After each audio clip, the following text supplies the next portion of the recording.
சண்டைனா சட்டை கிளியத்தாயா செய்ய, சண்டையில கிளியாத சட்டை எங்க இருக்கு? நம் மக்களுக்கு தேவை ஐடியாலஜி இல்ல, அவர்களுக்கு ஆழ்ந்த அரசியல் தேவையில்லை, அபிமானம். நாம் வரலாறு படித்தோம், இலக்கியம் படித்தோம், புவியியல் படித்தோம், அறிவியல் படித்தோம். இதெல்லாம் தேவையில்லை என்று மக்கள் நமக்கு வேற ஒரு பாடத்தை கற்பித்திருக்கிறார்கள். இது புது பாடம் தான், அதையும் நாம் படிப்போம். மின்சாரம் இல்லாத இரவுகளில் மக்கள் மெழுகுவர்த்தியை தேடுவார்கள் என்கிறார்கள். அநீதியும் அக்கிரமமும் பெருகிற காலத்தில் மக்கள் நல்லவர்களை தேடுவார்கள் என்கிறார். அதை வேற ஞாபகப்படுத்திட்டீங்க. நெஞ்சமெல்லாம் பொண்ணு அறக்கு தம்பி, மறக்க முடியல. நாம் சொல்லுகிற அரசியல் அவர்களுக்கு தெரிய வர குறைந்தது இன்னும் 1/4 நூற்றாண்டுக்கு மேல ஆகும். அவர் ஐயோ, ஒரு பைத்தியக்கார பைலட் இந்த நாடு மக்களும் மாட்டிட்டு படுற பாடுகளுக்கு நம்ம என்ன சொல்றோம்னு தெரியும். நாம் பேசுவது வேடிக்கையா இருக்கிறது, வேடிக்கை காட்டினவன் தலைவனா தெரியும். ஒண்ணும் என் தலைவன் சிங்க வந்துட்டாடா, இவனை பண்றது இல்லை, ஒண்ணும் பண்றது இல்லை.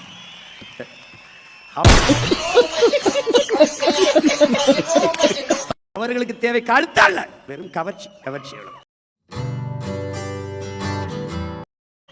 யாரு வேட்பாளர்னு தெரியாது, என்ன சொல்றான்னு தெரியாது, அவன் வேலை செஞ்சாலும் தெரியாது. சாரி, எனக்கு தெரியாது. எதுக்கு போடுறோம், ஏன் போடுறோம்னு போட்டு கடைசியா வென்றவரை இவர் தான் வேட்பாளரா விளங்கிருமடா நாடு. டே விளங்கிருமடா. இதுக்கு Marx, Lenin, Engels, Ingersoll, Socrates, Plato, Aristotle, புத்தன், Phule, Ambedkar, Fidel Castro, Che Guevara, Bhagat Singh, Valluvan, Kamban, Kapilan, Ilango, எல்லாம் பாரதி, பாரதிதாசன், பெருஞ்சித்திரனார். ஒரு இளவும் தேவையில்லை, ஒரு இளவும் தேவையில்லை. என் அன்பு உடன் பிறந்தார்களே, பேரன்பு மிக்க என் பெற்றோர்களே, அலை கரும்பாறையை கலைப்பது வலிமையால் அல்ல, தன் விடா முயற்சியால் என்பதை புரிந்து கொள்ள வேண்டும். உன்ன மாதிரி 80 கோடி பேர் இந்த நாட்டில் இருக்காங்க. உங்களை திருத்துறது என் வேலை இல்ல, என்ன முதல்ல நான் திருத்திக்கிறேன்டா. என்னை தோற்கடித்து நீ தோற்று போவாய். இனி பேசுறதுக்கு ஒண்ணுமில்லாத அளவுக்கு பேசியாச்சு. காத்து, கடல், மலை, மரம், செடி, கொடி, ஆடு, மாடு எல்லாம் பேசியாச்சு. நீ கேட்ட ஒவ்வொரு கேள்வி என்ன செருப்பால் அடிச்ச மாதிரி இருக்குடா. உனக்கு நக்கலாவும் நகைச்சுவார்கள, ஒரு நாள் நீ என்னை தேடுவ.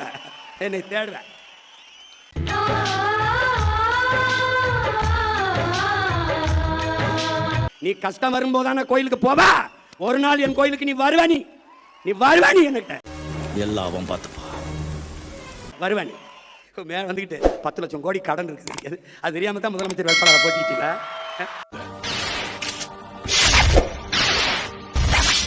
இது நம்ம லிஸ்ட்லயே இல்லையே. நல்ல வேலை என்னைய தோக்கடிச்சு உள்ள வரவிடாம விட்டான். நான் உள்ள போய் இருந்தேன். அடிக்கிற அடியில மூஞ்சி முகரையெல்லாம் பஞ்சர் ஆயிரணும். நீ பாக்குற இன்னைக்கு நல் வாய்ப்பா தப்பிச்சு போயிட்டு எல்லாரும். ஒரு 5-6 பேரோட உள்ள வந்திருந்தேன், மொத்த பேரும் வெளியில தான் இருக்கணும். என் மேல சகல என் அடிய பார்த்தது இல்லையா? பார் என்ன அடிங்கிறத மட்டும் நீ இன்னைக்கு பாக்குற. நீ பாம்பத்து விட்டாங்களா இல்ல உங்க மேல பாம்பத்து போட்டாங்களா ஒன்றும் தெரியல. கடன் 10 லட்சம் கோடி இருக்குது, இந்த இலவசங்களை கொடுக்க முடியாது. 1 லட்சம் கோடி ஏற்கனவே வட்டி, பட்ஜெட்டே 3 லட்சம் கோடி தான், வட்டியே 1 லட்சம் கோடி போகுது. நீங்க சொல்ற அறிவிப்பு இதெல்லாம் செயல்படுத்த இன்னும் 10 லட்சம் கோடி கடன் வாங்க வேண்டும். அப்ப மொத்த பட்ஜெட்டை வட்டி கட்டிட்டு ரொட்டியை திண்டு தெரிய வேண்டியதான் நான் சொன்னேன். நீங்க என்னங்க எனக்கு ஒண்ணுமே புரியல. அதுதானப்பா எனக்கும் புரியல. அப்ப நீங்க என்ன பண்ணீங்க? கொடுக்க முடியாது என்று தெரிந்து வெற்று வாக்குறுதிகளை கொடுப்பதுதான் மக்கள் துரோகம், மக்கள் விரோதம், ஏமாற்று. நீங்களா எங்க வரீங்க? வெள்ளையும் சொல்லியமா தொப்பையை தள்ளிக்கிட்டு நீங்கள் உண்மையை சொன்னோம், தோற்று போனோம், மேன்மையாக கருதுகிறோம். நான் தர மாட்டேன், கொடுக்க முடியாதுன்னு சொன்னேன். ஆனா நீங்க 2500 இப்பதான் தெரியுது, கொஞ்சம் காசு இல்ல, அது கூட தெரியாம எதுக்கு வந்திய? எதுக்கு வந்திய? 6 சிலிண்டர் எப்படி கொடுக்குறீங்க? நான் பார்க்க தானே போறேன். எப்படி கொடுக்குறீங்க? ஏ ராம, காலம் மாறி போச்சுடா. அப்படியே டபுக்குன்னு மேல வந்துடுறானுங்க. ஒருவேளை நீங்க போரிட்டு ஈரானே கைப்பற்றினா தான். என்ன ஜோக் காட்டுறீங்களா? என்ன ரங்கா ஜோக் காட்டுறீங்களா? எல்லாரும் கொஞ்ச நாளுக்கு அரிசி இல்லைன்னு வருவான். எந்த போராட்டத்துக்கு என்னை கூப்பிடாது, வரமாட்டேன். நீங்க நினைக்கலாம் உனக்கு தான் ஒரு கஷ்டம் வராது. இதான் கடவுளின் ஆட்சியை நிரூபிச்சிய, அப்புறம் நாங்க தேவைப்பட மாட்டோம்ல. இது என்ன பிரமாதம்? இதை விட பெசலைட் ஒண்ணு இருக்கு. அதாவது ஒரு பிரச்சனைன்னு வீட்டுக்கு வந்துட்டு எனக்கு மனு கொடுக்க வா. அன்னைக்கு அச்சுச்சோ அவரா பயங்கரமானவராச்சே. அன்னைக்கு பாப்பா இந்த சிரிச்சுக்கிட்டு கசியமா இல்ல, அன்னைக்கு சேட்டை உனக்கு என்ன சொல்கிறேன் ஏது சொல்கிறேன்னு கேட்கறது இல்லை. வரும் நீ கேட்ட ஒவ்வொரு கேள்வி என்ன செருப்பால் அடிச்ச மாதிரி இருக்குடா. வரும் தாய்மா மஞ்சிருவார். நீ பொண்ணு பார்த்துட்டு காத்துரு தாலிக்கு தங்க வரும் தாய்மா மஞ்சிரு வரும். ஆனால் நான் நிறைய பாடம் நடத்தினேன். எனக்கு என் மக்கள் நடத்தின பாடம் இருக்குல்ல, அடிக்க முடியல, திணறிட்டேன். எல்லாம் பார்த்துப்பா. ஜனநாயகம் அதான் சொல்றானே ஹிட்லரு எத்தனை ஆண்டுக்கு முன்னாடி சொல்றான் பாருங்க, மக்கள் ஒருபோதும் அறிவு தலைமையை தேட மாட்டார்கள். ஒருவேளை அவரை நேர்ல பாக்குற வாய்ப்பு கிடைச்சா என்ன பேசுவீங்க, என்ன பண்ணுவீங்க? கவர்ச்சியை நோக்கித்தான் ஓடுவார்கள். கவர்ச்சியால் உருவாக்கப்பட்ட சமூகம் ஒருபோதும் அறிவு சமூகத்தை படைக்காது. ஏன் போட்டேன்? என் பேத்தி சொல்லிச்சு போட்டேன். உன் பேத்தி ஒரு குவார்டர் கேக் வாங்கி கொடுப்பியா? என்னடி சொல்ற? நீ என்ன சொல்ற? பேத்தி சொல்லிச்சு போட்டேன். பேரன் சொன்னா போட்டேன்.